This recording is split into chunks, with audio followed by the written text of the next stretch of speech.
আসসালামু আলাইকুম সবাইকে। কেমন আছো সবাই? আজকে আবার এসেছি একটা নতুন টেকনিক্যাল আপডেট নিয়ে। আজকের কাজের জায়গায় একটু ভিন্ন রকম সমস্যা পেলাম। অপটিক্যাল ফাইবার লাইনে ইস্যু। তাই ভাবলাম ভিডিও করে তোমাদেরও দেখাই, যাতে ভবিষ্যতে কেউ এমন সমস্যায় পড়লে সহজে বুঝে নিতে পারে। তো এখানে আমাদের টিজি বক্সটা দেখছেন। আজকে যখন লাইন চেক করতে গেলাম, দেখি সব ইউজারের অণুতে লাল বাতি জ্বলে উঠছে। প্রথমে ভেবেছিলাম হয়তো ওএলটি দিক থেকে কোনো সিগন্যাল লস, কিন্তু পরে দেখি বক্স খুলে ভিতরে একটা কোর লাইন আসলে ড্যামেজ হয়ে গেছে। এখানে দেখুন, এই অপটিক্যাল ফাইবার কেবলটা খুব সেন্সিটিভ। একটু বেশি বাঁক নিলেই বা চাপ পড়লেই কোর ড্যামেজ হয়ে যায়।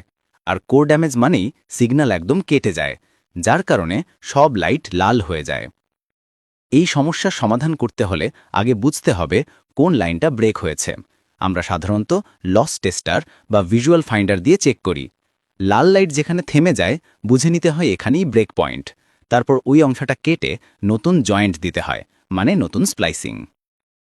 এখন আমি নতুন করে স্প্লাইসিং করে নিচ্ছি, যাতে সিগন্যাল আবার স্টেবল হয়ে যায়।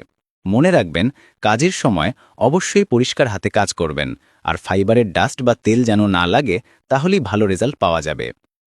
দেখলেন তো, এখন সব লাইট সবুজ হয়ে গেছে, মানে সিগন্যাল একদম ঠিকঠাক।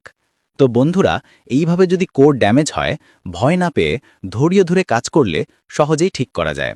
ভিডিওটা ভালো লাগলে একটা লাইক দিও, কমেন্ট করে জানাও তোমাদের এলাকাতেও এমন সমস্যা হয়েছে কিনা। দেখা হবে পরের ভিডিওতে নতুন কিছু নিয়ে। সবাই ভালো থাকবেন, নিরাপদে কাজ করবেন।